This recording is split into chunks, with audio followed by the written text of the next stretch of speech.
स्वागत है आपका। आप देख रहे हैं फिट इंडिया का सुपर हिट बुलेटिन। मैं हूं आपके साथ श्वेता श्रीवास्तव। नमस्कार, मैं हूं श्रुतिका, आप सभी के साथ। तो हम आपको दिखाएंगे देश दुनिया की तमाम बड़ी खबरें हर रोज की तरह आपके फेवरेट मॉर्निंग बुलेटिन में। तो शुरू करते हैं फिट इंडिया का सुपर हिट बुलेटिन।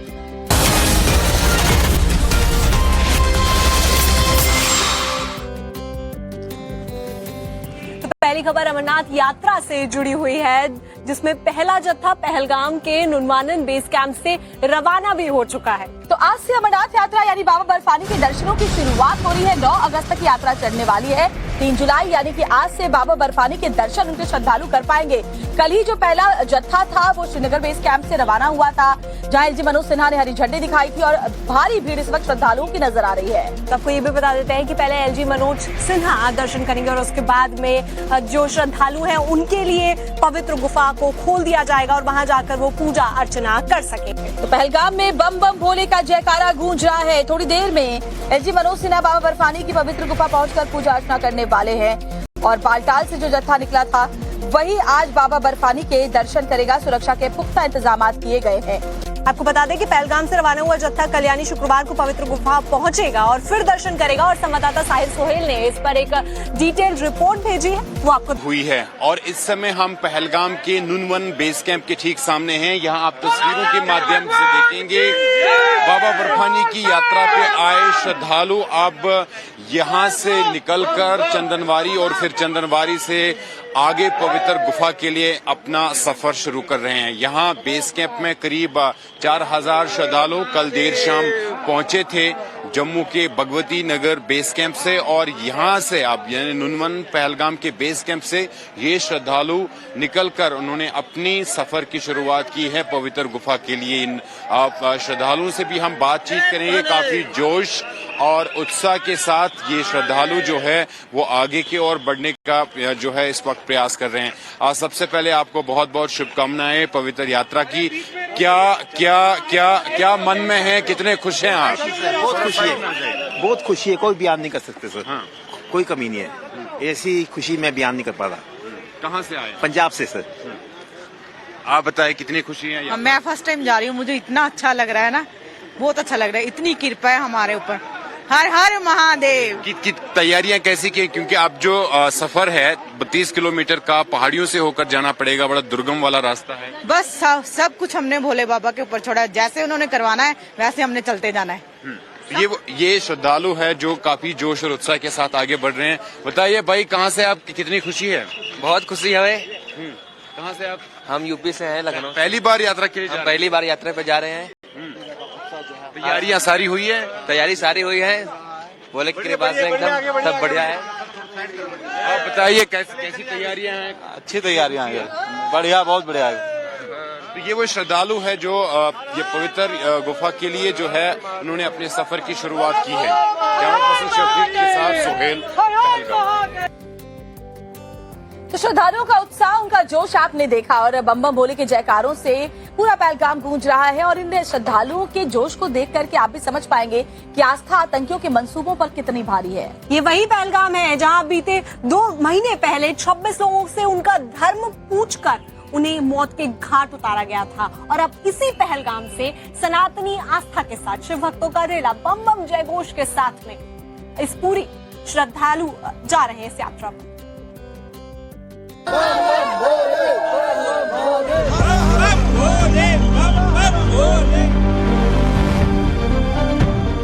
बाबा भोले के भक्तों का ये उन आतंकियों को करारा जवाब है जिन्होंने धर्म पूछकर 26 हिंदुओं को मौत के घाट उतारा। ये वही पहलगाम है जहां निहत्थे लोगों को गोलियों से भूना गया था और उसी पहलगाम से बाबा बर्फानी के भक्तों का जय घोष आतंक के खिलाफ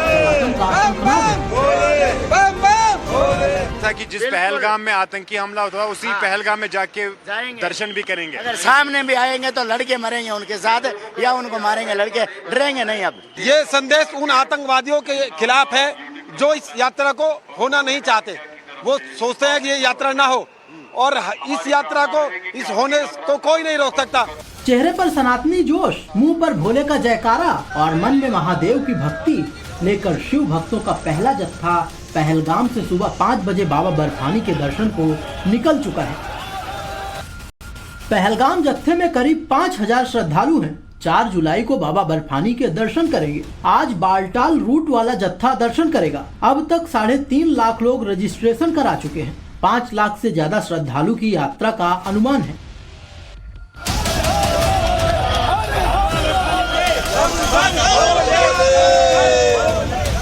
एक दिन पहले ही तमाम शिव भक्त जम्मू कश्मीर से पहलगाम के नुनवानन बेस कैंप पहुंच चुके थे। कड़ी सुरक्षा के बीच शिव भक्तों का काफिला बेस कैंप पहुंचा और अब इसी सख्त सुरक्षा के बीच ये काफिला अमरनाथ के लिए निकल चुका है। अब बात कर लेते हैं अगले हफ्ते शुरू हो रही कांवड़ यात्रा की, जहां पर पहचान को लेकर विवाद खड़ा हुआ है। दरअसल आपको याद होगा पिछले साल भी जब कांवड़ यात्रा निकली थी तो ये विवाद उठ खड़ा हुआ था, जहां हिंदू संगठनों के लोगों ने ये चेतावनी दी थी कि आपको अपनी दुकान, जिसकी भी दुकान है, उसका अपना धर्म स्पष्ट करना जरूरी होगा, वरना चेकिंग अभियान चलाया जाएगा। तो अब आपको बता दें कि लखनऊ तक चक्का जाम का भी ऐलान कर दिया गया है। कुछ हिंदू संगठनों ने चेकिंग अभियान को लेकर ये पूरा अल्टीमेटम दे दिया है, वार्निंग दे दी है। और आपको ये भी बता दें, वैष्णो ढाबा तलाशी पर यशवीर महाराज का समर्थन भी मिला है। तो हिंदू संगठन इस विवाद को लेकर के अब सड़कों पर उतरे हुए हैं। तमाम हिंदू संगठनों ने आज से कांवड़ रूट पर चेकिंग अभियान चलाने का ऐलान किया है। इस पूरे विवाद के बीच हम आपको तस्वीरें भी वहां से दिखा रहे हैं लगातार हर रोज, और हमारे जो सहयोगी हैं वो भी ग्राउंड जीरो पर मौजूद हैं ताकि आपको दिखा पाए कि कांवड़ यात्रा को लेकर किस तरह की तैयारियां की गई हैं।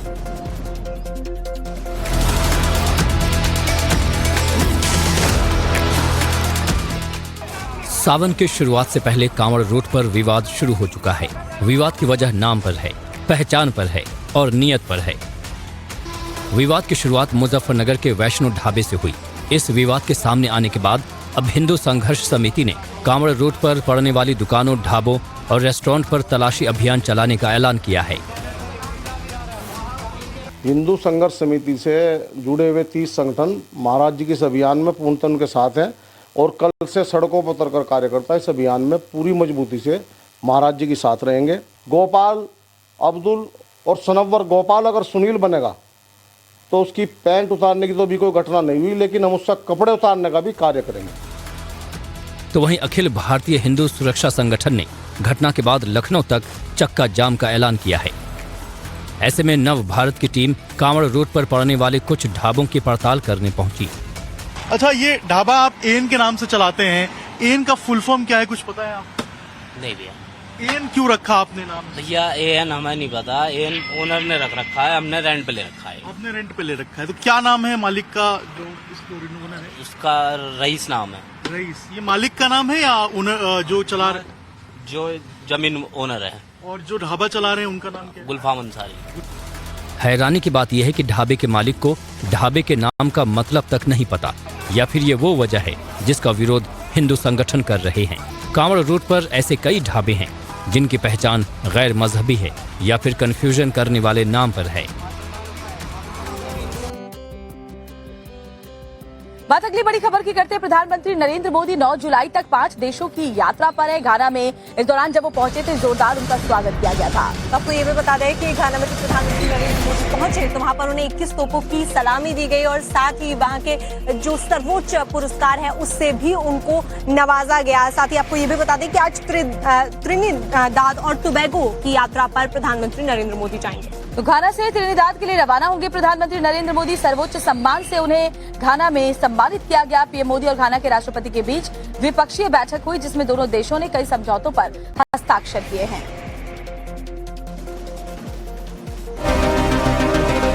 प्रधानमंत्री मोदी 30 साल बाद घाना की यात्रा करने वाले पहले भारतीय प्रधानमंत्री बने। प्रधानमंत्री नरेंद्र मोदी अपने पहले द्विपक्षीय दौरे पर घाना पहुंचे। अक्रा एयरपोर्ट पर घाना के राष्ट्रपति जॉन ड्रमानी महामा ने खुद पीएम मोदी का स्वागत किया और उन्हें गार्ड ऑफ ऑनर और औपचारिक सम्मान दिया। विदेश मंत्रालय ने इसे भारत घाना की मजबूत दोस्ती का प्रतीक बताया है।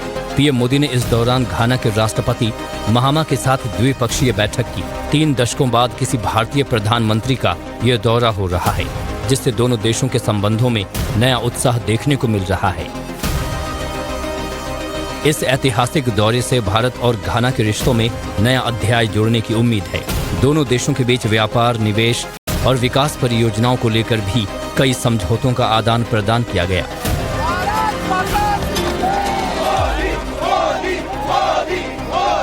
घाना में भारत ने 25,000 करोड़ रुपए से भी ज्यादा का निवेश किया है। घाना फिलहाल सबसे तेजी से ग्रोथ करने वाला अफ्रीकी देश है।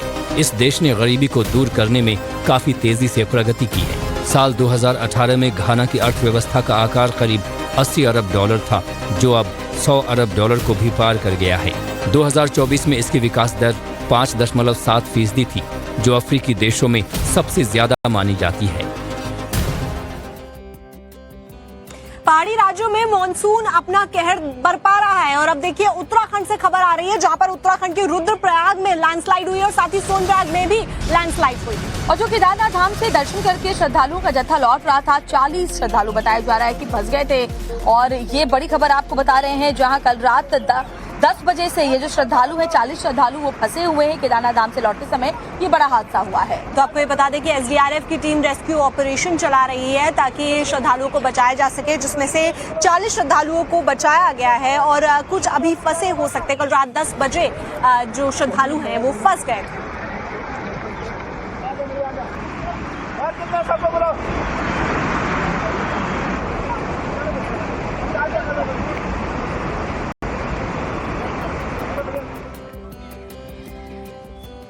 चौबीस घंटे में 154 मिलीमीटर पानी बरसने की वजह से अगर राजस्थान के बूंदी की बात करें तो हर तरफ पानी ही पानी नजर आ रहे हैं। घर, दुकान, मकान सबके अंदर पानी भरा हुआ है। हालात ये है कि कई सड़कों का तो संपर्क भी टूट चुका है। तो राजस्थान हो या फिर बाकी राज्य, वहां पर इस बार औसतन से ज्यादा बारिश हुई है और जिसकी वजह से बाढ़ जैसे हालात हो गए हैं और हर तरफ पानी ही पानी नजर आ रहा है। बूंदी में लगातार हो रही बारिश ने क्या हाल किया, इसे देखिए। बारिश ने करीब आधे जिले को पानी में डुबो दिया। नदी नाले उफान पर हैं। बरगा बांध खौफ फैला रहा है। भीमलत झरना उफान पर है, मानो फुल वॉल्यूम में लोगों को डरा रहा है। और तो और जैत सागर झील भी लबालब हो गई है। देखिए यहाँ बारिश के पानी ने क्या हाल कर रखा है। गांव के गांव डूबे हुए हैं, बाढ़ में सड़कें बह गई हैं। कुछ ऐसा ही हाल बरगा डैम का भी है। और तो और बाढ़ के पानी ने हाईवे के पुल को भी बहा दिया है। नालियां चौक हुई पड़ी हैं। घरों में घुसा बाढ़ का पानी खतरे की तलवार लटकाए हुए है। बारिश का कहर ऐसा कि सिविल डिफेंस के जवान भीमतल और बरगा बांध पर मुस्तैद हैं। लोगों को पानी के पास जाने से रोक रहे हैं। मौसम विभाग ने आगे और बारिश का अलर्ट किया है। ऐसे में यहाँ के लोग डरे हुए हैं। राजस्थान में जबरदस्त बारिश हो रही है और इस वजह से बाढ़ जैसे हालात बन गए हैं। भीलवाड़ा की बात करें तो यहाँ पर नदियां उफान पर है। निचले इलाकों में भी पानी भरा हुआ है। जहाँ तक नजर जाएगी आपको पानी ही पानी दिखाई देगा। मेज नदी के आसपास के इलाकों की स्थिति बेहद भयावह है। कहीं घर के अंदर पानी है, कहीं आंगन में पानी। सड़क भी समंदर बन चुका है। चारों तरफ हाहाकार मचा हुआ है। स्थिति कितनी भयावह है वो भी देख लीजिए। जिले भर में रुक रुक कर मूसलाधार बारिश का दौर जारी है, जिससे जनजीवन बुरी तरह प्रभावित हुआ। नदी नाले उफान पर आ गए हैं और कई जगहों पर सड़कों पर पानी बहने से मार्ग बंद हो गया है। जिले के मांडलगढ़ क्षेत्र में गोटा और सिंगोली क्षेत्र में देवलिया बांध छलक गए हैं। वहीं बरूदनी बड़लियास के बीच भी बहने वाली बेड़च नदी में 4 फीट तक पानी बह रहा है, जिससे भीलवाड़ा बरूदनी नदी सड़क पर आवाजाही बाधित रही। मौसम विभाग के अनुसार आने वाले 24 घंटे में जिले में कई जगहों पर मेघ गर्जन के साथ हल्की से मध्यम और कुछ स्थानों पर भारी बारिश की संभावना जताई गई है। अब आपको अगली खबर बताते हैं छत्तीसगढ़ के रायपुर से, जहां पर एक पेट्रोल पंप में एक बाइक के अंदर आग लग गई और आग इतनी भयावह थी, इतनी तेजी के साथ फैली कि चंद मिनटों के अंदर ही नई नवेली बाइक जलकर कबाड़ में बदल गई। लेकिन सवाल यह है कि आखिर बाइक में आग लगने की वजह क्या थी।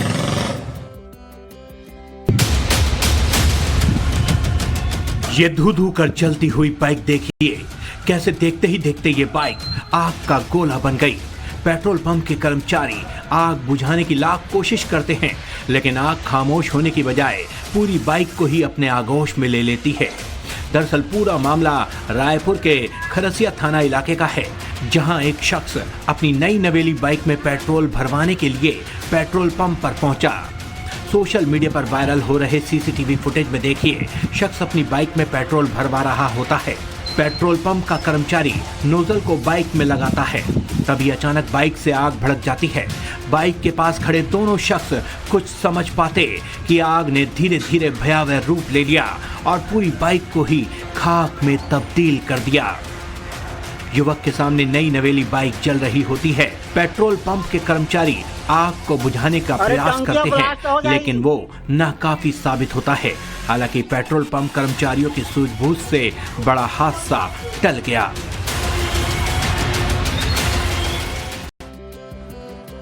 खबर बता देते हैं कि एसपी सुप्रीमो अखिलेश यादव आज आजमगढ़ के दौरे पर है और जहां पर जाकर वो नए पार्टी दफ्तर का उद्घाटन करने वाले हैं। और दरअसल क्योंकि विधानसभा चुनाव 2027 में होने हैं, लेकिन उससे पहले समाजवादी पार्टी ने कमर कसनी शुरू कर दी है। पिछले विधानसभा चुनाव की बात करें तो समाजवादी पार्टी को पूर्वांचल वोटरों से फायदा हुआ था, तो इस बार उसी के जरिए उत्तर प्रदेश की कुर्सी साधने की नीति में और तैयारी में समाजवादी पार्टी लगी हुई है। दरअसल 2024 के लोकसभा चुनाव में समाजवादी पार्टी को पूर्वांचल से बड़ा सपोर्ट मिला था, सीटें बढ़ी थी, तो क्या समाजवादी पार्टी की सत्ता का रास्ता भी पूर्वांचल से ही खुलने वाला है? आपको इस रिपोर्ट में दिखाते हैं।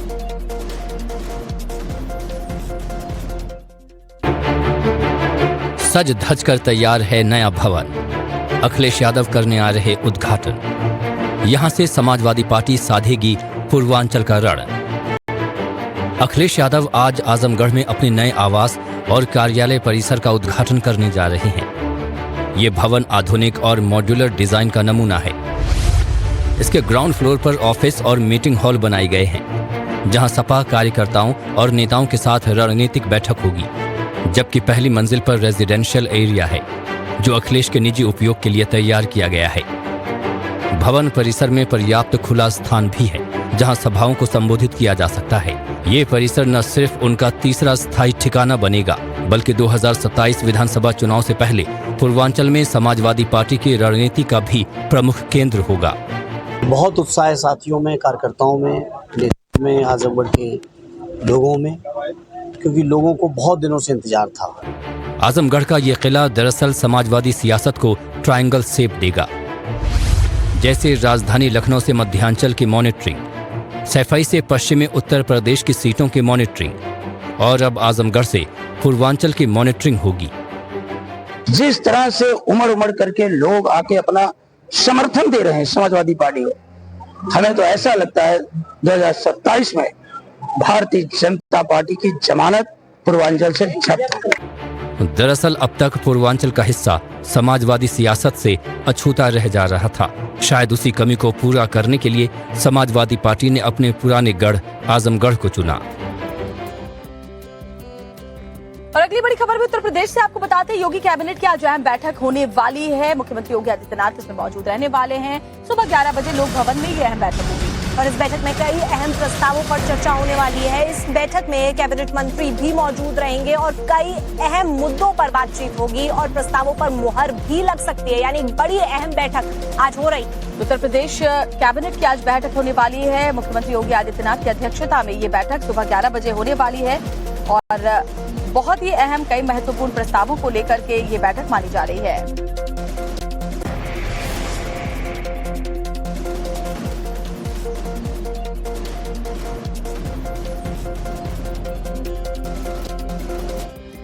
अब आपको खबर दिखा रहे हैं उत्तराखंड के रुड़की से, जहां पर सावेज और गुल्फराम नाम के 2 आरोपियों को पुलिस ने गिरफ्तार किया है। दरअसल एटीएम में ये प्लेट लगा करके वहां से पैसे गायब किया करते थे और उनका ये जब गोरख धंधा पकड़ा गया तो क्या एक्शन उन दोनों के ऊपर हुआ है, आपको दिखाते हैं इस रिपोर्ट में।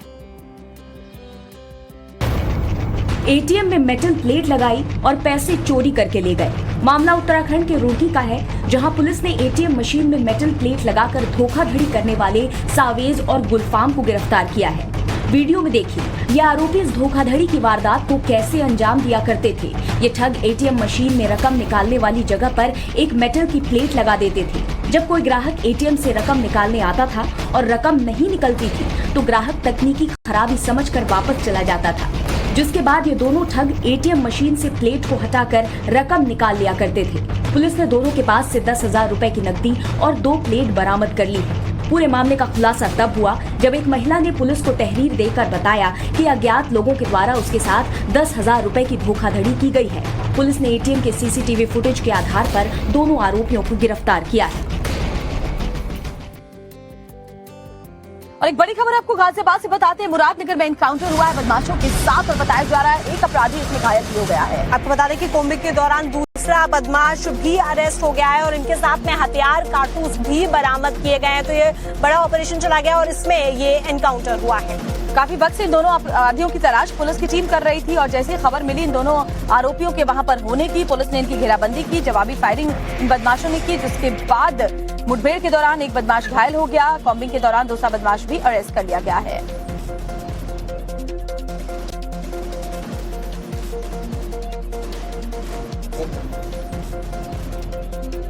बिहार विधानसभा चुनावों से पहले एक नया सियासी बवाल शुरू हो गया है। पहले भी चुनाव आयोग को कटघरे में खड़े करते रहे विपक्षी दल, लेकिन इस बार कुछ और ही माजरा नजर आ रहा है। दरअसल वोटर लिस्ट को अपडेट करने का काम चल रहा है ताकि नए लोगों को वोटर लिस्ट में जोड़ा जा सके, वो अपने मताधिकार का इस्तेमाल कर सके, जो कि एक सामान्य प्रक्रिया है। लेकिन विपक्ष को इसमें भी कुछ घोटाला नजर आ रहा है और विपक्ष सवाल खड़े कर रहा है। आखिर क्यों, देखिए रिपोर्ट में। बिहार में वोटर सर्वे पर सियासत, क्या ये एनआरसी की आहट? विधानसभा चुनाव से ठीक पहले बिहार में सियासी पारा हाई है और इसकी वजह है ये दो तस्वीरें। पहली तस्वीर पटना की है तो वहीं दूसरी तस्वीर कटिहार की है। ये दोनों तस्वीरें महज एक बानगी हैं। अभी पूरे बिहार में ऐसा ही हो रहा है। दरअसल ये एक सर्वे है जिसके तहत वोटर लिस्ट का रिवीजन किया जा रहा है। ये काम 29 जुलाई तक चलने वाला है, जिसको लेकर इंडिया गठबंधन की ओर से नाराजगी जाहिर की जा रही है। और हमारा डर है कि एक पूरी योजना के तहत गरीबों, दलितों, पिछड़ों, मुसलमानों को बेदखल करने की योजना है। किस चीज से? जो सबसे सैक्रोसेंट राइट टू वोट। विपक्ष ने चुनाव आयोग के इस फैसले पर तुरंत रोक लगाए जाने की मांग की है। इसको लेकर इंडिया गठबंधन ने चुनाव आयोग का दरवाजा खटखटाया है। सुनिए बिहार के नेता प्रतिपक्ष तेजस्वी यादव ने क्या कहा है। अरे सत्ताधारी दल जितने हैं सब चुप हैं, क्योंकि जो साजिश करता है वो क्या बोलेगा? साजिश करने वाले वही लोग हैं। गरीब का वोट कटवा रहा है भाजपा वाला लोग, नीतीश जी के लोग, ताकि गरीब को पेंशन नहीं मिले, राशन नहीं मिले। सुना आपने, चुनाव से पहले बिहार में वोटर लिस्ट को लेकर घमासान मचा हुआ है, जबकि चुनाव आयोग के इस फैसले पर विपक्षी पार्टियां सवाल उठा रही हैं और इसे वोट देने से रोकने और एनआरसी की आहट के तौर पर देख रही हैं। तो चंद महीने बाद ही बिहार में विधानसभा चुनाव होने वाले हैं। इस बीच जेडीयू और बीजेपी कार्यालय में जो पोस्टर्स लगाए गए हैं उसे देखकर विपक्षी दलों में खलबली मची हुई है। और ऐसा क्या हुआ है कि पटना में विपक्षी दल इतना हैरान परेशान हो गए हैं, आपको इस रिपोर्ट में दिखाते हैं।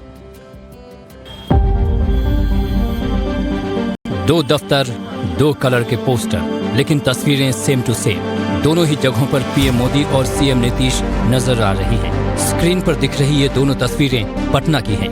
पहली तस्वीर बीजेपी दफ्तर की है, जबकि दूसरी तस्वीर जेडीयू दफ्तर की है। चुनाव का मौका है, ऐसे में जब जेडीयू दफ्तर में पीएम मोदी के पोस्टर की तस्वीर दिखेगी तो फिर सवाल तो उठेंगे ही। हम आपको उन सवालों से भी रूबरू कराएंगे, लेकिन उससे पहले ये सुनिए। बोल रहा है हर बिहारी, नीतीश है तो निश्चिंत है, मोदी है तो विश्वास है। पहली बार पीएम नरेंद्र मोदी की तस्वीर वाले पोस्टर जेडीयू के पटना मुख्यालय में लगाए जाने से सियासी हलकों में हलचल मच गई है। जन सुराज पार्टी के प्रशांत किशोर ने दावा किया है कि नवंबर में बिहार विधानसभा चुनाव होने के बाद जेडीयू के कार्यालय पर बीजेपी का कब्जा हो जाएगा।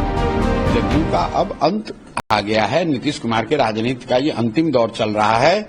चुनाव के बाद जदयू एज ए दल उसका बचना रहना करीब करीब असंभव है। वो दल अब स्वतः विलीन हो जाएगी। हालांकि सच ये है कि एनडीए ने 2025 विधानसभा चुनाव से पहले एकजुटता का संदेश देने के लिए बड़ा कदम उठाया है, क्योंकि इन तस्वीरों का राजनीतिक समीकरणों पर महत्वपूर्ण असर पड़ सकता है। आपको अगली खबर बताते हैं चमोली से, जहां पर बीती रात से मूसलाधार बारिश हो रही है, जिसकी वजह से बद्रीनाथ राष्ट्रीय राजमार्ग पर मलबा आ गया है। यहाँ तक कि नंदप्रयाग में भी इस वक्त मलबा जमा हुआ दिखाई दे रहा है। नंदप्रयाग, भनेर पानी, उमच्चा में भी मलबा जम गया और साथ ही साथ बताया जा रहा है कि जो पर्यटक हैं उनको तो दिक्कत हो ही रही है, जो होटल्स हैं वो भी मलबे की चपेट में आए हैं। देखिए ये बड़ी अपडेट हम आपको दे रहे हैं चमोली से, जहां पर लगातार मलबा नीचे आया है क्योंकि मूसलाधार बारिश कंटिन्यूअस चल रही है, जिसकी वजह से काफी दिक्कतें सभी को वहां पर हो रही हैं।